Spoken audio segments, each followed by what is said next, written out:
Okay. Firstly, I'm holding this doohickey here because I have really bad sound quality, and the aircon's on, which means you probably won't be able to hear me and anything I say. If not, okay. So I didn't get around to picking anything very good at all to eat. I feel like I could get really, really high and pick something better. Probably not very nutritious, but larger than a pear, which is what I picked.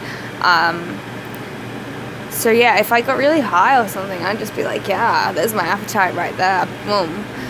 But I that's not going to fix this problem, and it's not going to help my disorder at all. So I am trying to pick something I'm A, comfortable with, and B, still trying and see. I'm trying to challenge myself, and it's hard because, gosh, it's so hard to describe. It's just,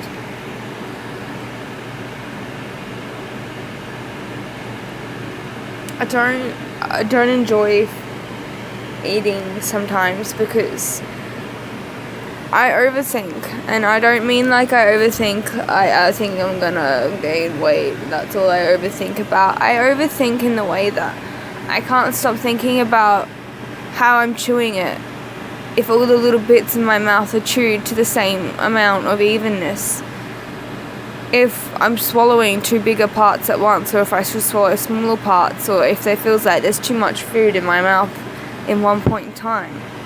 I worry about swallowing air when I'm swallowing anything, even just water or food. I'm like, well, what if I swallow too much air? It's probably not a good thing and it doesn't feel good.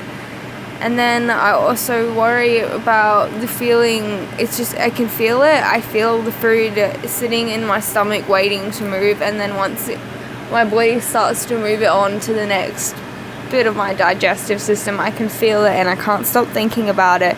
And it's something really silly because nobody thinks about their entire bodily functions like I do.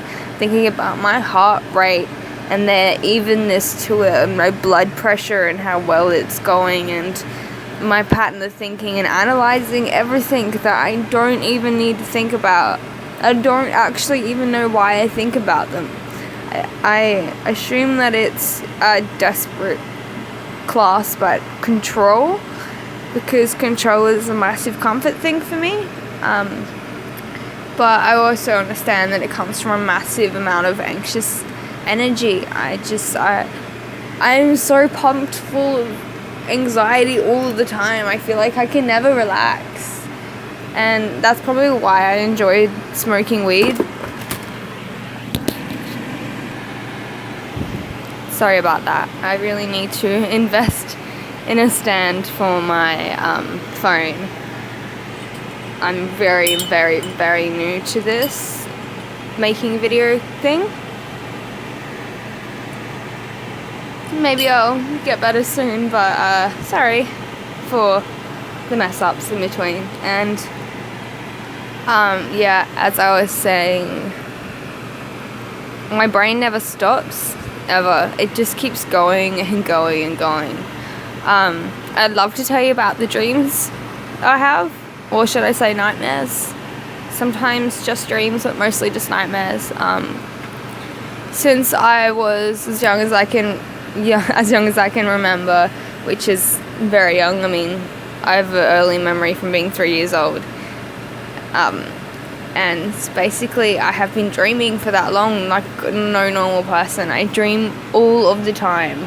I don't just dream at night when I go to bed. I dream when I take naps. I dream when I pass out from being too drunk. I dream when I faint for 15 to 30 seconds. I dream a lot. It's really weird, and sometimes I'm not even quite asleep and I'm still dreaming. I'll get to a point where I'm falling asleep and boom, I'm dreaming, but I'm still awake, and then I sketch out and I freak out really bad, and I usually jump out of my skin or stop breathing or do something really weird like that. So yeah, no, dreaming is a massive thing for me. It has the potential to ruin my day every single day. I have nightmares about things that I've never even seen in horror movies. They're so terrifying, honestly. And yeah, I'd love to tell you more about this dream situation of mine that I have going on. It's kind of interesting, but I warn you, it is really, really intense. I have some really intense dreams. So yes, that's just that part, and that's just me ranting about how overactive my brain is, and it's also why I find it really hard to stick on topic. Like how I started talking about food and now I'm talking about my nightmares.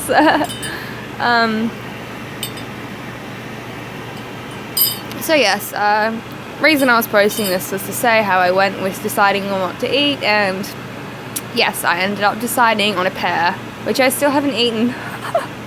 Can you believe this? I'm actually procrastinating eating a pear, and this is all because I just don't have the feeling, like I just don't desire eating right now. And if I was to pick something that I knew I would enjoy eating and would desire eating, I know already that it would be something really, really unhealthy, and that's something I'm probably allergic to. In other words, it'll give me irritable bowel or indigestion or acid reflux. But I'll want to eat it because it's the only thing I feel like. But I'm staying away from doing things like that in my recovery because that will just make me backtrack. That won't help at all. So yes, challenge 1, eat the pear. Challenge 2, eat again. So dinner tonight, I haven't decided yet. That'll be fun. Got to go to the grocery store. That usually takes me an hour because I just stand in the same spot and stare at the same thing for a very long period of time and measure different counteracting reasons as to why I should buy one over the other, like what is inside of it and how much of that is inside of it and how much I like it and when I think of that, and then how the packaging looks to me and if that's convincing. And I go through a lot of silly, inanimate thoughts trying to come up with a resolution to majority of my situations. So yeah, it can be pretty painful to be me, or be around me, or live with me, or be with me. So, go boyfriend. He's doing well. He is a champion. And yeah, I hope to post more later. I'm thinking I might post about dreams, my nightmares and whatnot, if you're interested. Or I'll thinking about posting a bit more in detail about what my disorder is, just to clarify a bit better, because some, I guess people who don't know me very well might think I just have atypical anorexia nervosa, and I don't. I just have anorexia and a buttload of other mental illnesses, which is kind of really embarrassing. I hate listing them off, and I sound like an idiot if I do, so I'm not going to. But if you are curious to know what I'm diagnosed with, you are free to ask any questions at any point in time. 100% non-judgmental forever. And thank you for watching. And I hope I was less awkward. See you guys.